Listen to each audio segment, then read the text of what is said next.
Another guy we've talked about in the past, one of your senior leaders on the offensive line, David Claridge. We're going to talk to him later on tonight as well. I know he's been in the program for a while. He's been on varsity for a while. It seems like forever.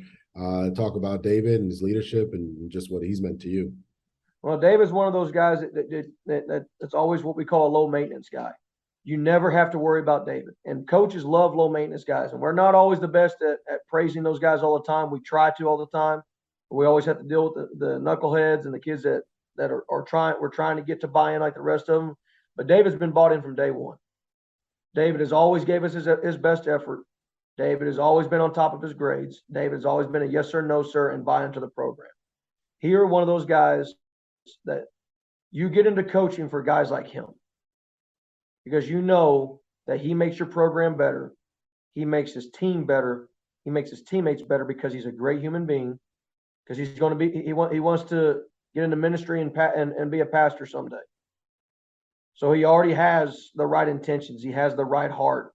He does whatever it takes to do what's best for his teammates. He is selfless, and he's one heck of a kid. And he's one of those guys that you're really going to miss, not just as a football player, but as a human being. But he's going to be one of those guys that when he goes out, he's going to change a lot of lives. He's going to save a lot of people. And he's going to make a humongous difference wherever he ends up and whatever community he ends up with his ministry. And he's one of those guys that you know will be a success story because of who he is. What does he do well on the offensive line? And, you said he seems to be one of those leaders that kind of really take control of that line and keep them in check. Well, he's the center. Center runs it all. Center makes all the calls. Center sets the huddle, sets the line, makes the calls at the line.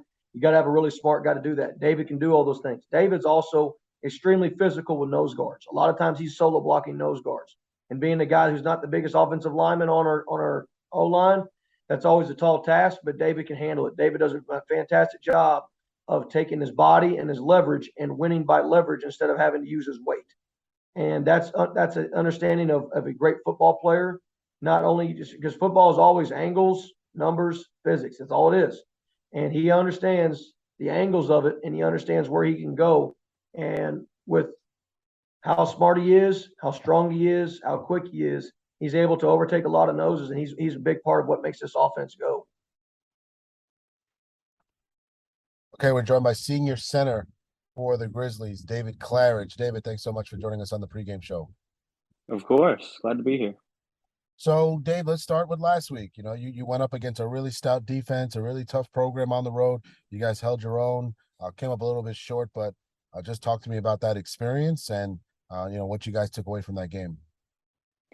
Yeah, I mean, it was a really interesting experience. Going into the game, we definitely were confident in our game plan, and we knew what we had to do to kind of put pressure on that defense. And overall, I mean, we were all very confident. The camaraderie and everything, despite anything that was happening during the week with sicknesses, it was all still fine. There was no worrying, well, this guy's not here, so we can't do this. It was next man up mentality. Just go out and get it done. And that's how we approached the game. And I mean, while the loss, yes, it's a loss, the nature of the loss and the ability to learn from the mistakes and understand what happened and what we can do better, and understanding that we are able to hold our own against a state-ranked opponent really kind of, I think, has opened up some guys' eyes to what this program really has potential for. How frustrating was it to see some of those penalties? I mean, it seemed like some of them were, some of them weren't, but what happens when you guys go back into that? Because I know you're the leader on that team, as the center and the leader of those guys on the line. What's the message when you go back in the huddle after someone makes a penalty and kind of set you back a little bit? Penalties are going to happen. Refs are going to see things that maybe aren't always there. But I think the mindset that we all kind of take to it is, it happened, next play, move on. Don't let one mistake turn into 2, 3, 4, and then we're off the field. Get it fixed, keep playing hard, make it work, I think is the best way to kind of explain how our approach to penalties looks. Again, we're joined by senior starting center for the Glen Grizzlies, senior David Claridge. David, big matchup, right? You know, we closed that page on College Station. It was a tough loss, but now we got business to take care of with Cedar Park. If you win, all intents and purposes, you know, you're pretty much in the playoffs. You need a couple other things to bounce your way, but as Coach said, this is the game. This is the game you have to win before it gets a little sticky in the last 2 weeks. So, what's the preparation like this week? How are you keeping these guys in check and keeping them calm and making sure you guys are ready for battle tonight?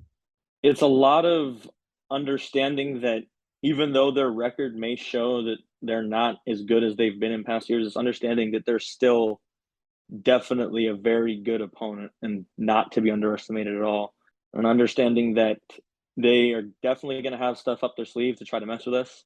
We have what we know, and we're going to follow what we know no matter what happens. Coming into the game with confidence, not arrogance, I think is the key, and just being excited. I mean, not getting lost in the seriousness of it all and the weight of the implications of a victory or defeat, and understanding that it's really just another game that we have to come out and fight in like any other.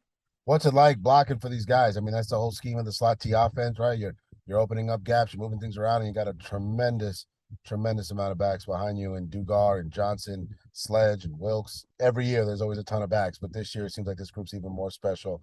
Talk to me about blocking for these guys, and what's it like when you're on the sideline, just you guys are scoring a bunch of touchdowns. For sure. I mean, blocking for these guys, it's one of the most fun things. And like, there's never a dull moment with these guys. Every play, every time we come back to the huddle, there's always something being said, you know, whether it be just a slight little joke or a jab or something serious that is getting fixed. We're there. It's us 11 on the field, keeping everything going, keeping that energy up, keeping our confidence up, understanding that at the end of the day, no matter what happens, we're all going to be there for each other. And really just, I mean, rolling along like we're supposed to is the goal. And we, as a unit, the whole O-line and the backs together, understand that each role that we're playing is necessary, and that none of us can take any other one of us for granted. Last question I'll ask him, we'll get out of here. There's a huge dynamic between the center and quarterback. You two are probably have the most under center snaps of any high school center combo, probably the state of Texas, I would argue. Talk to you about the relationship that you have with Sky and the trust that you have in each other, and how that relationship has matured from, the last 3 years playing together. For sure. I mean, it's really nothing too crazy. I mean, we've known each other since we were freshmen. He's always been just that guy that's like always just a little bit cooler than everyone else. And like, he'll always just be more confident. He'll always be the one that's confident. He kind of just keeps the whole team anchored, which I know it's like saying a lot. He's a quarterback. It's kind of what he's supposed to do, but it really is just that kind of, he's the force that kind of brings everybody together. And I'm kind of just there to echo his energy out to the rest of the guys, especially on the line. Mm-hmm. But I mean, the relationship we have together, I mean, I trust him, he trusts me, and then we trust our guys, he trusts the skill guys, and I trust my guys on the line. And it's kind of just that relationship that kind of, I feel, brings the team together more so than, I mean, most things. Well, David, thanks so much for taking the time. We're really excited to talk to you this week, and we're going to have your brother in the broadcast booth helping us out this week as well. So we'll have a that's awesome. We'll have a Claridge in the booth. We'll have a Claridge on the field. So it's a good day to be a Grizzly. So thanks so much, David, and we'll see you out there. For sure. Have a blessed day.